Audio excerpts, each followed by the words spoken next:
안녕하세요. 오늘도 사연살롱을 찾아주셔서 감사합니다. 저는 얼마 전 첫 아이를 임신한 예비맘이에요. 평소 아이들을 좋아했던 터라 요즘 저는 들뜬 마음으로 하루하루를 살고 있어요. 며칠 전 병원에 들렀다가 아이의 성별을 알게 되었는데 딸이라고 하더라고요. 안 그래도 첫애는 딸을 낳고 싶었기 때문에 다행이다 싶었죠. 남편도 딸이란 소식에 엄청 기뻐했고요. 엄마들은 딸에 대한 로망이 있잖아요. 저도 마찬가지예요. 물론 제 마음대로 키울 수는 없겠지만 그래도 딸을 낳으면 이건 꼭 해보고 싶다고 생각했던 것들이 있거든요. 예를 들어 커플룩이요. 딸아이와 같은 옷을 입고 다니면 얼마나 좋을까 상상만 해왔는데 이제 그 꿈을 실현할 수 있게 돼서 얼마나 신이 나는지 몰라요. 그리고 기대하는 게 하나 더 있어요. 딸아이한테 웨딩드레스를 물려주려고요. 아직 태어나지도 않은 딸한테 무슨 웨딩드레스냐고 하시겠지만 저에게는 특별한 사연이 담긴 웨딩드레스가 한 벌 있거든요. 보통 결혼할 때 우리나라는 웨딩드레스를 대여해서 입잖아요. 물론 솜씨 좋은 신부들은 직접 만들어서 입기도 하지만 흔한 경우는 아니니까요. 다행히도 저는 오직 저만을 위한 웨딩드레스를 선물로 받았어요. 디자이너가 제 체형과 얼굴, 몸에 맞게 직접 디자인해서 만들어주셨죠. 저는 아직도 그 웨딩드레스를 옷장에 고이 간직하고 있어요. 그렇다고 제가 부잣집 딸이거나 능력이 있어서 그런 귀한 선물을 받은 건 절대 아니에요. 다만 살면서 얻은 소중한 인연들이 제게 큰 힘이 되어주었을 뿐이죠. 사실 제가 잘했다기보다는 착하게 살아오신 부모님 덕분이죠. 어릴 때 저는 평범한 가정의 첫째 딸로 태어났어요. 부모님과 남동생, 이렇게 네 식구가 살았죠. 부모님은 같은 회사에 다니며 맞벌이를 하고 계셨어요. 풍족하지는 않았지만 가정적인 부모님 덕분에 행복했어요. 그러던 어느 날이었어요. 부모님과 외식을 하고 돌아오는 길이었죠. 날씨가 좋아서 저와 남동생은 부모님 손을 잡고 깔깔대며 신이 나 있었어요. 그때 골목 어귀에 사람들이 모여서 웅성대는 게 보이더라고요. 딱 봐도 무슨 일이 있는 게 분명했어요. 그 집은 저랑 남동생이 놀이터에 갔다가 돌아올 때마다 꼭 멈춰 서서 한참을 훔쳐보던 집이었죠. 연립주택이 대부분인 우리 동네에서 유일한 단독주택이었거든요. 큰 대문에 안에 마당까지 있는 2층 집이죠. 저와 동생은 나중에 꼭 저런 집에서 살아보고 싶다는 생각을 하며 구경하곤 했어요. 그런데 그 집 앞에 사람들이 모여 있는 거예요. 무슨 일이 있나 싶어서 아빠가 먼저 다가가 보셨어요. 그 뒤로 잠시 뒤 돌아온 아빠는 걱정스러운 목소리로 영호가 쫓겨났다고 하셨죠. 그 말에 우리는 그리로 달려갔어요. 정말 대문 앞에 영호 오빠가 낡은 가방 하나만 끌어안은 채 웅크리고 앉아 울고 있더라고요. 영호 오빠는 제가 아주 어릴 때부터 알고 지낸 동네 오빠예요. 오빠는 파출부 일을 하는 엄마랑 주인집에 얹혀 살고 있었죠. 영호 오빠는 지적 장애인이에요. 지능이 6, 7세에 멈춰있지만 지금껏 문제 한번 일으킨 적 없었어요. 착하고 순박한 오빠로 몸집이 큰 어린이 정도로 보시면 될 거예요. 저는 3살 무렵 엄마랑 놀이터에 갔다가 영호 오빠를 처음 만났어요.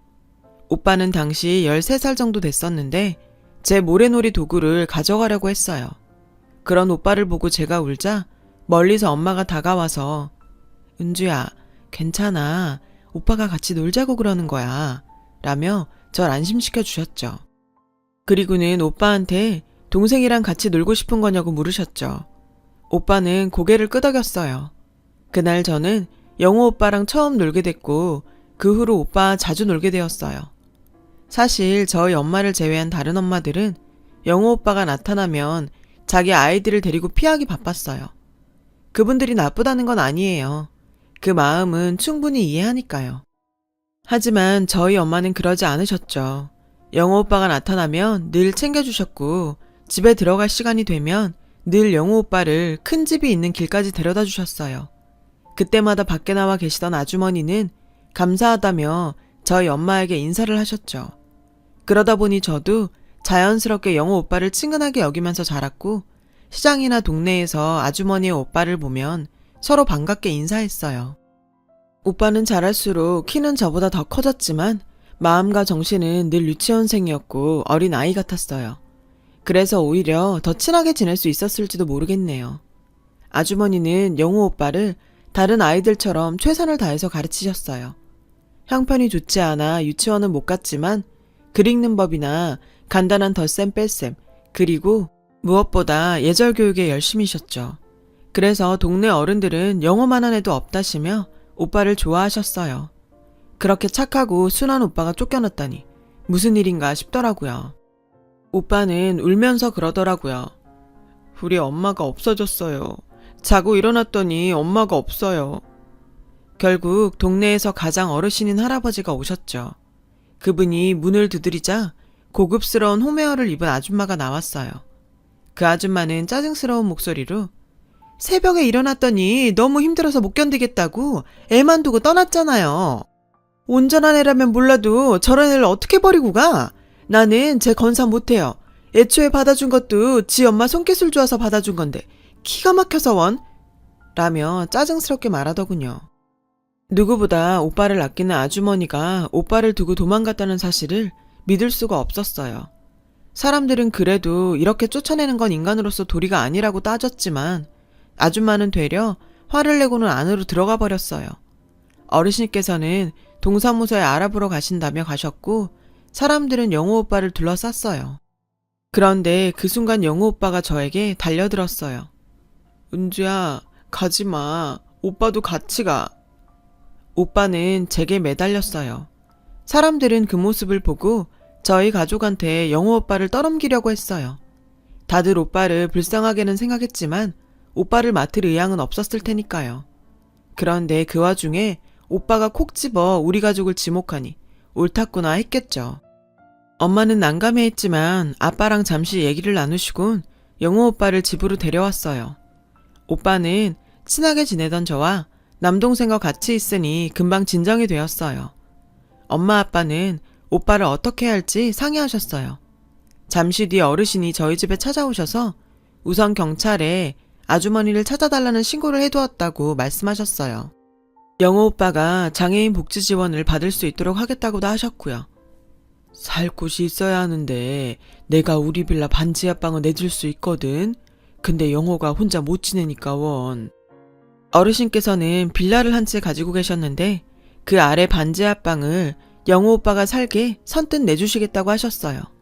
저희 집하고도 멀지 않은 빌라였죠. 엄마는 어르신께 영호는 당분간 우리가 챙길 테니 걱정 마시라고 했어요. 어르신은 저희 부모님께 고맙다고 하시곤 돌아가셨죠.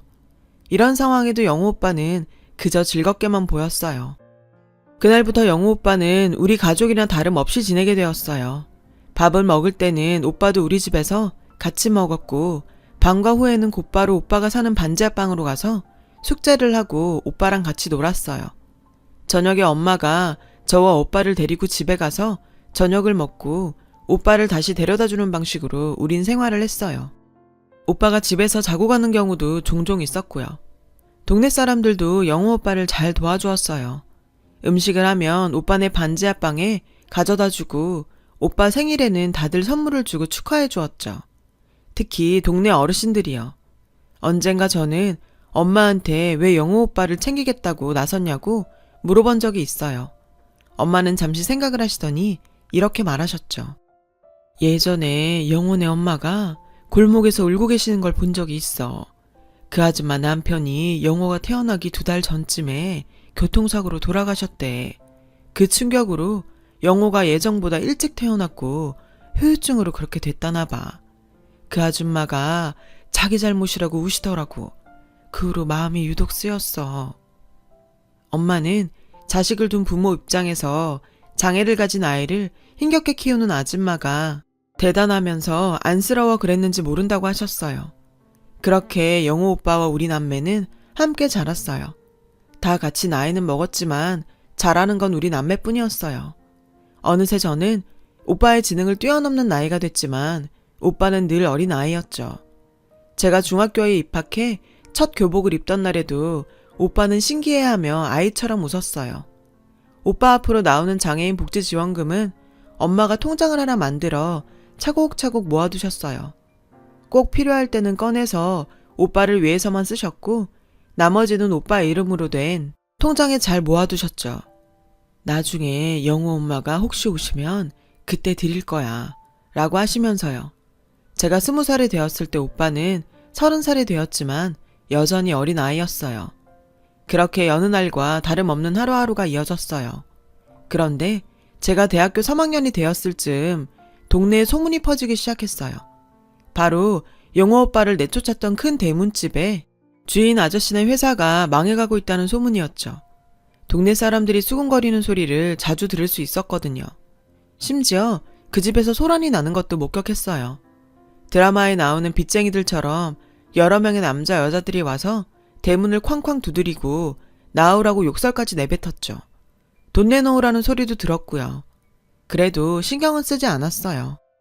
남의 집 일이기도 했고 솔직히 말하자면 12년 전에 영호 오빠를 쫓아낸 걸 보고 나서 저와 제 남동생은 더 이상 그 큰 대문집을 부러워하지 않았거든요.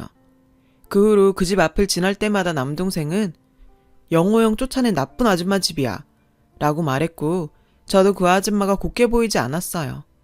그래도 영호 오빠는 그 후로 저희 가족과 다른 분들의 도움을 받아서 잘 살고 있었으니까 별 신경은 쓰지 않았죠. 그렇게 여러 소문들이 떠다니는 사이 겨울이 찾아왔어요. 2학기 종강을 한 날이어서 그날이 기억이 나요. 종강한 기념으로 아르바이트해서 모은 돈으로 통 크게 고기를 사들고 집으로 가는 길이었어요.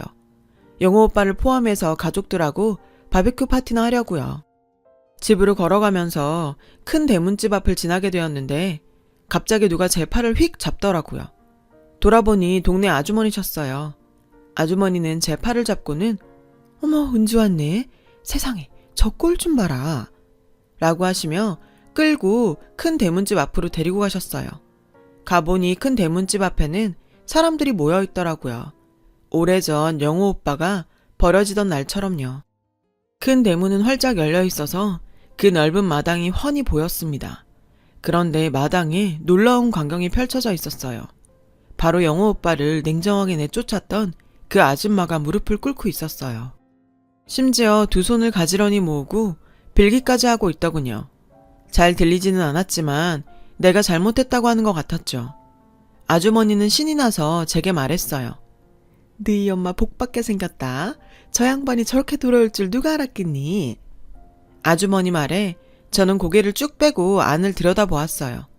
그랬더니 무릎 꿇은 아줌마 옆에 한눈에 봐도 고급스러운 투피스 정장을 입은 여사님 한 분이 서 계시지 뭐예요. 저분이 누구세요? 무슨 일인데요? 하고 물으니 동네 아주머니는 모르겠니? 하긴 나도 몰라봤으니까. 저 사모님이 그 양반 아니야. 여기 옛날 파출부하던 영호 엄마. 저는 너무 깜짝 놀랐어요. 제 기억 속 오빠네 아주머니는 늘 머리를 질끈 묶고 일하기 편한 몸빼 바지와 늘어진 티셔츠를 입고 계셨거든요. 머리를 우아하게 올리고 고급 정장을 입고 계셔서 못 알아보겠더라고요. 힘들어서 오빠를 두고 떠났다던 분이 어떻게 저런 모습으로 돌아왔는지 알 수 없었어요. 들리지 않는 대화가 끝나고 영호 오빠 어머니는 대문 밖으로 나오셨어요. 사람들은 그 기세에 아무 말도 못하고 물러났는데 제 팔을 잡으신 아주머니가 외치셨어요. 영호 엄마, 아까 나한테 물어봤던 영호 걷어준 그 댁 딸이야, 은주. 그 말에 오빠 어머니는 걸음을 멈추시더니 제게 오셨어요. 그리고는 제 손을 덥석 잡으셨죠. 은주니? 은주구나. 아주머니는 저를 꼭 끌어안았어요. 그리고는 흐느껴 우시더라고요. 어깨까지 들썩이며 우시는 아주머니를 우선 저희 집으로 모셔갔어요. 집에는 부모님만 계셨고 남동생은 영호 오빠네 반지 앞방에 놀러간 상태였죠. 엄마 아빠도 오빠네 어머니를 알아보지 못했어요. 오빠네 어머니는 울음을 터뜨리시면서 엄마 아빠 앞에 무릎을 꿇으셨어요. 엄마 아빠는 당황한 표정이었죠. 제가 선생님들께 정말 평생 갚지 못할 은혜를 입었습니다. 정말 죄송하고 감사합니다. 영문을 몰라 하는 부모님한테 저는 영호 오빠 어머니라고 말했어요. 놀란 엄마랑 아빠는 입이 떡 벌어졌어요.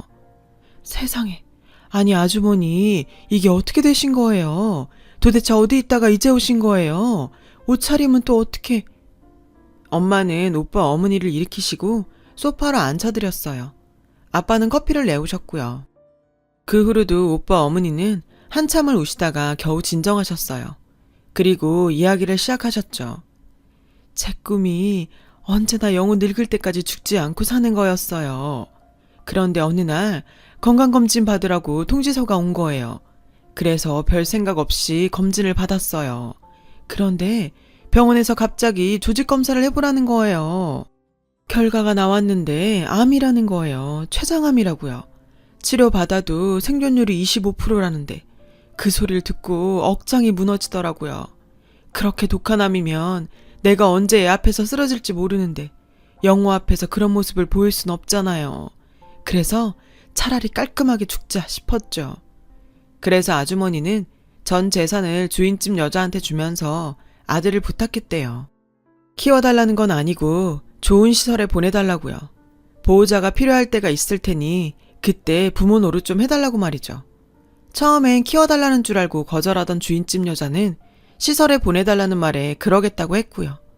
아들을 보고 가면 마음이 흔들릴까봐 새벽에 집을 나선 아주머니는 첫 차를 타고 바다로 나갔대요. 죽으려고요. 그리고 바다로 들어갔는데 눈 떠보니 병원이었대요. 알고 봤더니 그 근방에 사시는 한 분이 아주머니를 구했다고 하더래요. 그분은 아주머니가 깨어날 때까지 곁을 지켜주셨고 아주머니를 설득해 치료를 받게 하셨다더군요. 하지만 엄청난 병원비와 치료비 때문에 아주머니는 치료를 거부했고 그 모습을 본 아저씨는 혼인신고를 하자더래요. 자신은 국가유공자라서 배우자한테도 혜택이 많으니 자신을 이용해서 치료를 받으라고 말이죠. 그렇게 생명의 은인과 혼인신고를 하고 본격적으로 치료를 시작하게 된 거죠. 아주머니는 살이 20kg 넘게 빠지고 머리카락도 다 잃어가면서 항암 치료를 받고 죽을 고비도 넘겼지만 아들을 만날 생각에 꾹 참고 버텼다고 하더라고요. 그리고 드디어 완치 판정을 받았죠. 옷공장을 하시던 아저씨 권유로 양장기술을 배우게 된 아주머니는 우연한 기회에 드레스 제작을 하는 분 밑에서 일을 배우게 됐고 몇 년 전 개인 샵을 차리게 되었다고 했어요. 왜 영호를 찾을 생각은 안 했어요? 누구보다 보고 싶었을 텐데. 한참 얘기를 듣던 엄마는 야속하다는 듯 아주머니한테 물었어요. 그러자 아주머니는 분통을 터뜨렸죠. 주인집 여자가 그러더라고요. 한국은 아직 장애인 시설이 열악해서 복지가 잘 돼 있는 캐나다에 있는 시설로 보냈다고요. 거기에 친정 오빠가 있어서 종종 들러보니까 걱정 말라고요. 아주머니는 고마운 마음에 지금까지 매달 얼마씩 주인집 여자한테 돈을 보냈다고 하더라고요. 그러다 얼마 전 남편분과 상의 끝에 아들을 데려오려고 그 여자한테 말했더니 연락을 끊더래요. 이상해서 직접 알아보다가 주인집 여자가 말한 시설이 존재하지 않는다는 얘기를 들었고 그래서 한 걸음에 달려왔다고요. 그랬더니 글쎄 그 옆에 내가 우리 영호를 내쫓았다고 하잖아요. 그런 짐승만도 못한 인간을 은인이라고 그동안 그렇게 고마워했더니 그러다 슈퍼집 여자한테 은주 엄마가 우리 영호를 키우고 있다고 들었어요. 그 얘기를 듣고 얼마나 고맙던지. 세상에 난 그런 줄도 모르고 10수년을 내 자식이 캐나다에 있는 줄 알고 그리워하면서 살았네요. 잠시 뒤 연락을 받고 남동생과 영호 오빠가 왔어요. 현관문을 열고 들어오던 영호 오빠는 근 15년 만에 만나는 엄마를 단박에 알아보더라고요. 엄마를 외치며 달려가 안겼어요. 원망의 마음은 조금도 없어 보였어요. 엄마, 왜 이제 왔어? 엄마, 나 이제 30살이야, 30살. 하면서 손가락 10개를 3번 접었다 펴기만 했죠.